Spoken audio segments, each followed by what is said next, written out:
আসসালামু আলাইকুম দর্শক সবাইকে স্বাগত জানাচ্ছি এটিএন বাংলা থেকে সরাসরি সম্প্রচারিত স্বাস্থ্য বিষয়ক অনুষ্ঠান বিআরবি হসপিটালস লিমিটেড নিবেদিত সুস্থ থাকুন। আমি ডাক্তার নাইমা আছি আপনাদের সাথে এবং থাকবো অনুষ্ঠানের পুরোটা সময় জুড়ে। দর্শক, আজকে আমরা কথা বলবো ডায়াবেটিস থেকে কিডনি রোগ তার প্রতিরোধে করণীয় নিয়ে। আর এই বিষয়ে কথা বলার জন্য আজ আমাদের মাঝে উপস্থিত আছেন দেশের বিশিষ্ট কিডনি বিশেষজ্ঞ professor doctor M S. Ahmed sir. তিনি চিফ কনসালটেন্ট এবং হেড অফ দি ডিপার্টমেন্ট হিসাবে কর্মরত আছেন nephrology department BRB hospitals limited ঢাকাতে।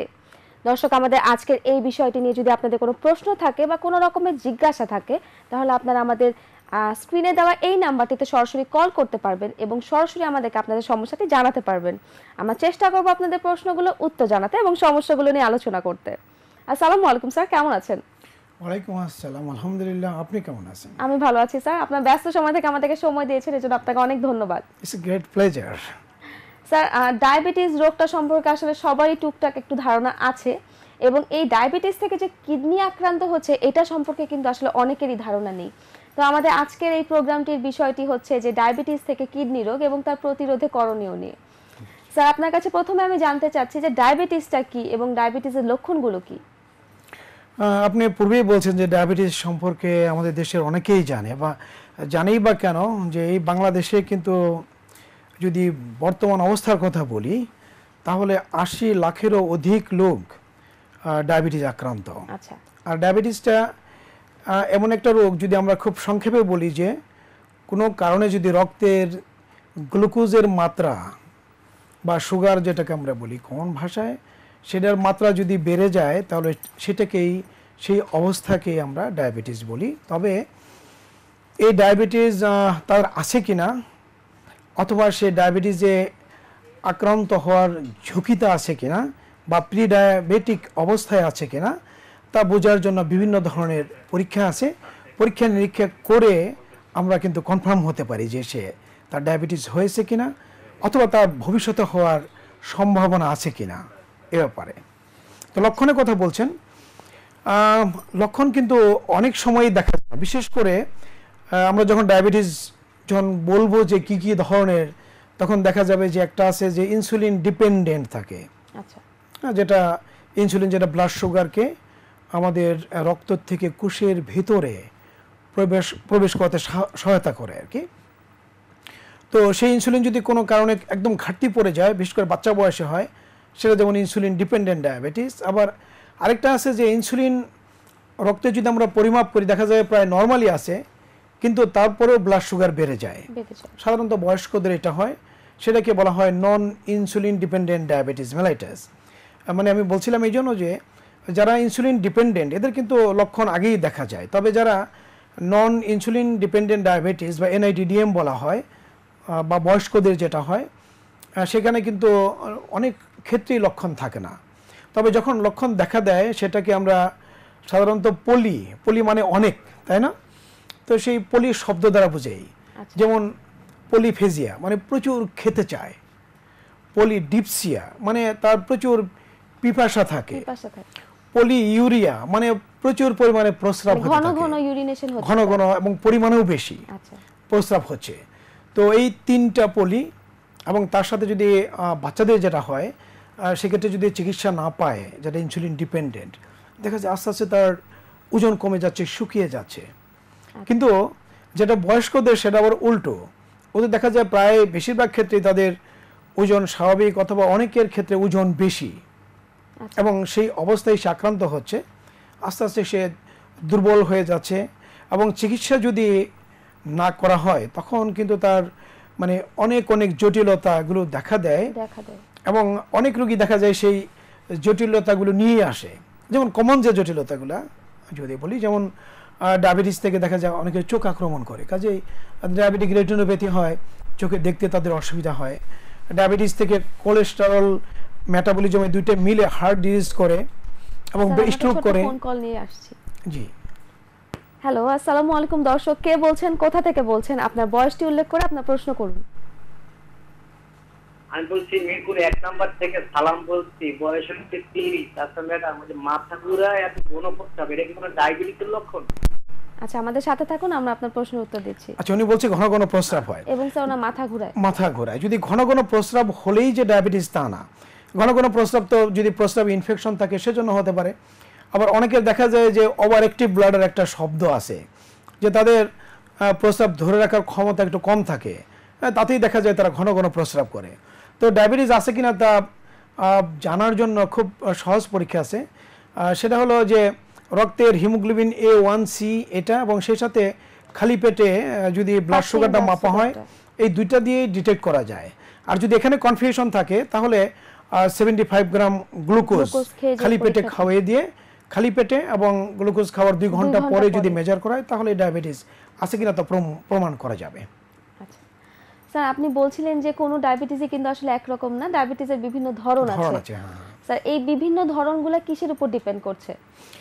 এটা ডিপেন্ড করে যে তার কি কারণে হলো এটা, এবং তার ইনসুলিনের মাত্রাটা রক্তের মধ্যে কতটুকু আছে। আমরা কিন্তু বোঝার জন্য, মানে সহজে বোঝার জন্য একটা কথা বলে রাখি যে আমরা এই যে মুভমেন্ট করছি, হাঁটছি, কথা বলতেছি, চলতেছি, আমরা স্পোর্টস করছি, ক্রিকেট খেলতেছে, সবগুলোর জন্য কিন্তু প্রচণ্ড শক্তির দরকার। গাড়ি চলার জন্য যেমন তেল দরকার, তেল থেকে শক্তি আসে, পেট্রোল থেকে, অয়েল থেকে, তেমনি আমাদের দেহ চালানোর জন্য তো শক্তি দরকার।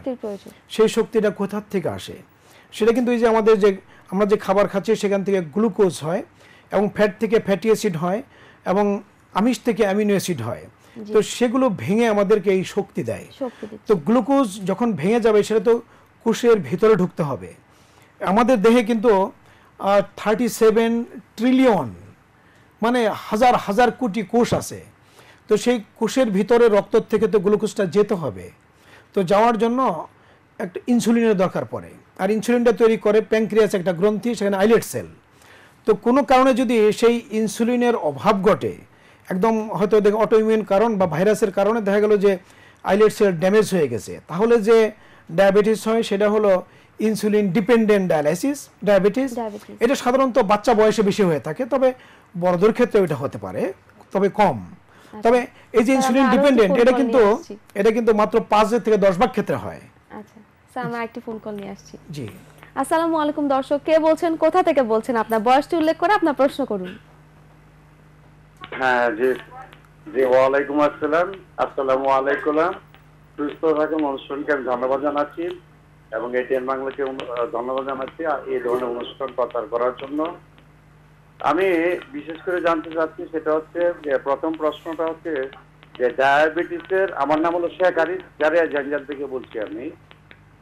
ওই প্রথম হচ্ছে প্রশ্নটা, সেটা আপনার যে কি কি কারণে ডায়াবেটিস হতে পারে একটা।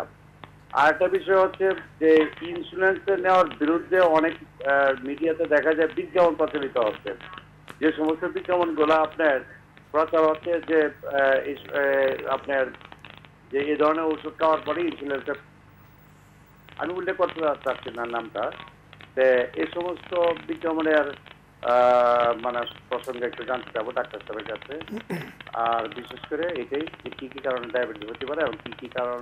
ধন্যবাদ দর্শক, আমরা আপনার প্রশ্নের উত্তর দিচ্ছি। ধন্যবাদ আপনাকে। উনি বলছেন যে কেন হয় এটা, যেটা বলতেছিলাম যে টাইপ 1 যেটা, এটা অনেক সময় অটোইমিউন মানে আমাদের বডির যে আইলেট সেল আছে এর বিরুদ্ধে আমাদের দেহে এক ধরনের অ্যান্টিবডি তৈরি হয়, সেটা ওটাকে ড্যামেজ করে দেয়। তো সাধারণত ধারণা করা হয় এবং কিছু এক্সপেরিমেন্টে পাওয়া গেছে এটা যে বিভিন্ন ধরনের ভাইরাস যখন আক্রমণ হয় সেগুলোর কারণে আমাদের নর্মাল যে ইমিউনিটি সেটা ডিরেন্স হয়, যার কারণে এগুলো তৈরি হচ্ছে। আর যেটা বয়স্ক মানে যারা, তাদের যেটা হয় নন ইনসুলিন ডিপেন্ডেন্ট ডায়াবেটিস যেটা, সেটা কিন্তু ধরেন 90 থেকে 95 ভাগ ক্ষেত্রে এটা হয়ে থাকে। এবং সেটার মূল কারণ হলো আমাদের লাইফস্টাইল, এবং তার সাথে জেনেটিক্স জড়িত, সেই সাথে আমাদের কোন এনভায়রনমেন্টে আছি সেই এনভায়রনমেন্ট সব মিলিয়েই। জেনেটিক হলো যেমন আমার বংশে যদি আপন রক্তের যারা সম্পর্ক, তাদের যদি ফার্স্ট ডিগ্রি যারা আত্মীয় আছে, ইভেন কি সেকেন্ড ডিগ্রি যারা আমাদের যারা পরিবারে যারা আছে রিলেটেড, তাদের যদি ডায়াবেটিস থাকে তাহলে আমার ডায়াবেটিস হওয়ার সম্ভাবনা অনেক বেড়ে যাবে। আর যদি ভাই বোন এবং মা বাবা সবার থাকে তাহলে হওয়ার সম্ভাবনা বলতে পারেন অলমোস্ট 100%, যদি এনভায়রনমেন্ট তাকে হেল্প করে। তো সেই এনভায়রনমেন্টটা কি, সেটা হলো যে ওজন। আপনার যদি ওজন বেড়ে যায় তাহলে রিস্ক অনেক বেড়ে যাবে, বিশেষ করে পেটে যাদের চর্বি বেড়ে যায় এদের ডায়াবেটিস হওয়ার সম্ভাবনা অনেক বাড়িয়ে দেয়। কেউ যদি অলস জীবনযাপন করে, যদি এক্সারসাইজ না করে, যদি না হাঁটে, পরিশ্রম না করে, তাদের ডায়াবেটিস হওয়ার সম্ভাবনা বেশি। যারা যে ফাস্টফুড খাচ্ছে, বাচ্চারা সবসময় দেখা যায় যে এরা গেম নিয়ে বসে আছে, টেলিভিশন নিয়ে বসে আছে, ঘরের ভিতরে, মানে কোনো বাইরে ধরনের হাঁটার জায়গা physical নেই, exercise এক্সারসাইজ করার যাচ্ছে জায়গা না নেই, তারা। সিকিউরিটি নাই। এরা কিন্তু ডায়াবেটিস হওয়ার জন্য এরা সাংঘাতিক রকমের ঝুঁকির মধ্যে চলে যাচ্ছে। আচ্ছা। এদের কারণে এদের ডায়াবেটিস হয়ে যাবে। এরপর দেখা যাচ্ছে যে কতগুলো রোগ আছে, যেমন অনেকের প্যানক্রিয়াটাইটিস হয়। যেমন এক্সারসাইজ যদি না করি, যদি ওজন বেড়ে যায়, আমাদের ট্রাইগ্লিসারাইড, রক্তের একটা চর্বি আছে, ট্রাইগ্লিসারাইড ওটা বেড়ে যায়। এবং এক্সারসাইজ না করলে এইচডিএল এক ধরনের চর্বি আছে, এটা কমে যায়। এবং দুইটাই ডায়াবেটিস হওয়ার জন্য খারাপ চর্বি অনেক বেড়ে বেশি যায়, ভালো চর্বিটা কমে যায়। হ্যাঁ, এটা ডায়াবেটিস হওয়ার জন্য অনেক ঝুঁকিপূর্ণ। তো এরকম অনেক কারণ আছে যেটা আমাদের স্বাভাবিক লাইফস্টাইলের সাথে জড়িত। এবং আমরা কি খাচ্ছি, কতটুকু খাচ্ছি, আমার ওজন কত, আমি কতটা হাঁটছি, কতটা এক্সারসাইজ করছি, সবকিছু মিলিয়েই এই আমাদের এই ডায়াবেটিস হওয়ার জন্য কারণ হয়ে দাঁড়ায়, ঝুঁকির কারণ হয়ে দাঁড়ায়। আচ্ছা স্যার, আমরা একটা ফোন কল নিয়ে আসছি।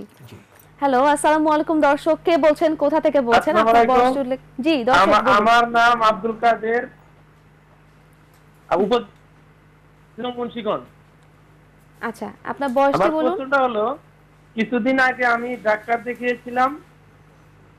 ডাক্তার বলেছে যে আমি প্রস্রাবটা বেশি ধরে রাখতে পারি না, বলছে যে একটু গলা ইয়ের সমস্যা আছে, আপনার বলছে পানি একটু কম খাইতে। তো আমার প্রশ্ন হলো যে পানি কম খেলে কি কিডনির সমস্যা হয় কিনা? আপনার বয়স কত? ডাক্তার বলেছে পানিটা 4 গ্লাস পাবেন দিনে। আপনার বয়স কত? বয়স? আমার বয়স 53। 53 ইয়ার্স। আচ্ছা দর্শক, আপনি আমাদের সাথে থাকুন, আমরা উত্তর দিচ্ছি। আচ্ছা, আপনার ঘন ঘন প্রস্রাব হয়, 53 এইজ একটা মেল পারসন। সাধারণত এই ক্ষেত্রে প্রথম কারণ যেটা আমরা চিন্তা করব যে তার প্রোস্টেট গ্রন্থি বেড়ে যেতে পারে, একটু বড় হতে পারে। যদি প্রোস্টেট বড় হয় সে কারণে কিন্তু ঘন ঘন প্রস্রাব হতে পারে। তো সেটা চেক করে দেখতে হবে যে প্রোস্টেট বড় আছে কিনা, একটা আল্ট্রাসোনোগ্রাম করেই জানা যাবে। ইউরিন ইনফেকশন হলেও ঘন ঘন প্রস্রাব হতে পারে, ইউরিন টেস্ট করে সেটা বোঝা যাবে। ডায়াবেটিস হলেও কিন্তু তার ঘন ঘন এবং পরিমাণে বেশি প্রস্রাব হবে, সেটাও হতে পারে। তো কাজেই তিনটার যে কোনো একটা।